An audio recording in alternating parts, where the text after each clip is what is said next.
성서 혹은 성경으로 불리는 그리스도교의 경전은 크게 두 부분으로 되어 있습니다. 하나는 유대교와 공유하는 구약 성서 혹은 히브리 성서이고, 다른 하나는 신약 성서입니다. 신약 성서는 그리스도교만의 경전이지요. 신약 성서의 첫 자리에 있는 책이 바로 마태복음입니다. 이 순서는 이 책의 중요성을 알려줍니다. 초기 그리스도교 관련 문헌들이 여럿 있었고, 이들 가운데 신앙의 표준이 되는 정경을 모으는 이른바 정경화 작업을 진행하던 이들에게 신약의 첫 자리는 마태복음의 몫이었습니다. 정경에 실릴 책들에 관해서 여러 논란이 있었지만 누구도 마태복음의 경전의 자격과 그 순서를 문제 삼지 않았습니다. 초기 기독교 저술가 이레네우스가 전해준 바에 따르면 마태복음은 가장 오래된 복음서이고, 사도 마태가 유대인들을 청중으로 생각하고 히브리어로 기록한 것입니다. 그러나 이 전승을 뒷받침할 만한 특별한 증거가 있는 것은 아닙니다. 따라서 학자들은 관습에 따라 마태복음 혹은 첫 번째 복음서 등으로 부릅니다. 예수의 전기로서 마태복음은 크게 세 가지 특징을 갖고 있습니다. 하나는 구약과 신약을 이어주는 징검다리입니다.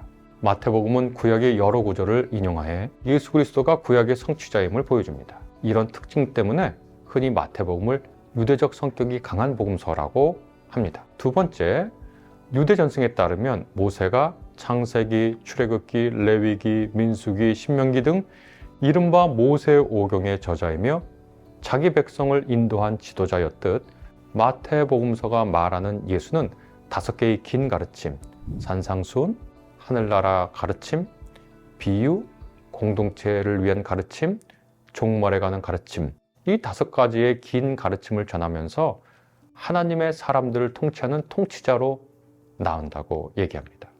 예수는 모세와 같이 가르침으로 세상을 통치하는 지도자이나, 예수의 권세는 하나님이 수여한 하늘과 땅의 모든 권세이며, 가르침 역시 모세를 비롯해 어느 누구도 행하지 못한 뛰어난 것이었습니다. 마지막으로 마태복음은 교회라는 단어를 유일하게 사용한 복음서로 예수를 통해 구성된 하나님의 사람들의 모임을 위한 가르침이 현저한 복음서입니다. 그래서 교회의 복음서라고 불리기도 했습니다.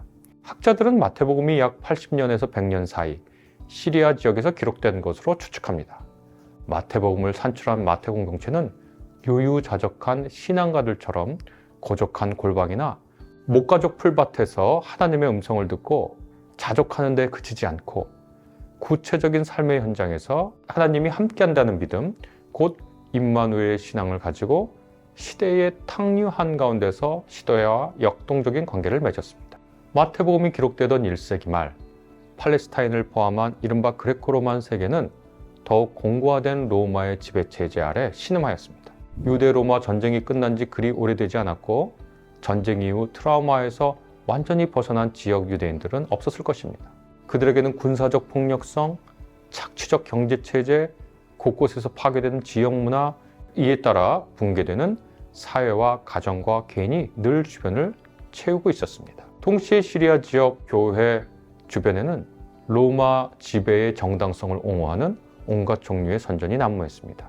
그 선전에 따르면 신적 존재가 로마를 택했고, 그 신은 로마 황제를 자신의 대의자로 세우며 로마 시민을 세계의 지배 시민으로 뽑았습니다. 그 선택은 우연이 아니었는데, 황제와 로마 시민은 통치자에 걸맞은 능력과 덕을 지녔기 때문이라고 선전되었습니다. 그러나 마태복음의 저자와 그 청중이 속한 교회는 로마 지배체제라는 현실, 또 로마 체제의 통치 선전과는 다른 현실, 그리고 다른 믿음을 가지고 있었습니다.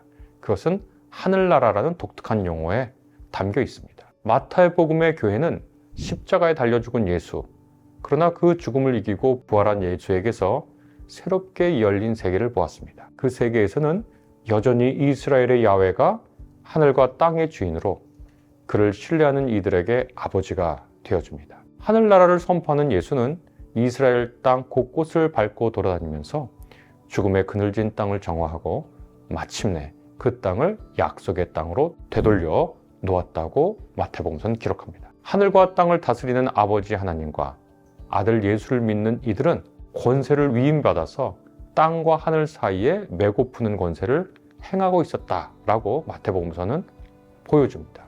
그렇게 열어놓은 마태 공동체의 참다운 세계는 실제를 가져오는 신학적 상징의 세계였습니다. 마태복음은 이러한 역사, 문화, 사회적 배경 속에서 작성되었던 것입니다. 마태복음의 청중들은 신앙이 펼쳐놓은 그 세계 속에서 야훼 및 예수에게 예배하며 위엄과 품위를 지니고 예수와 더불어 통치자처럼 살고자 했고, 이것은 결코 쉬운 과정은 아니었습니다. 당장 그들은 굴복을 의미하는 세금 납부를 요구받았으며 유대 로마 전쟁과 그 전후로 그치지 않는 폭력의 상흔들과 씨름해야 했습니다. 그러나 그들은 절망을 내면하지 않았죠.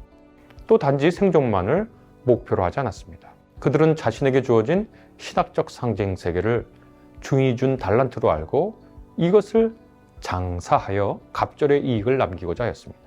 이른바 대위임 명령으로 알려진 28장 18절에서 20절은 이러한 분위기와 에토스를 잘 보여줍니다.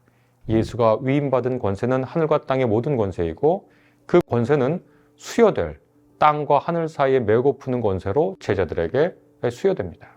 예수가 가르침으로 통치하는 통치자로서 제자를 삼았듯이 마태교회 사람들은 모든 민족을 대상으로 하여 제자를 만들어야 할 인물 같습니다. 그들도 작은 통치자들이 되는 거죠.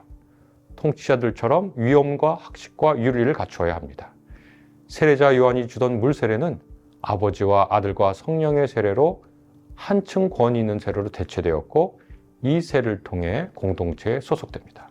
예수가 명령한 모든 것을 지키도록 사람들을 가르쳐야 할 임무를 제자들은 띠고 있는데, 예수는 이 모든 과정에 함께 하겠다고 약속합니다. 마태복음은 이와 같은 예수의 모습과 그 제자들이 가야 할 바를 가르친다고 할 수 있습니다.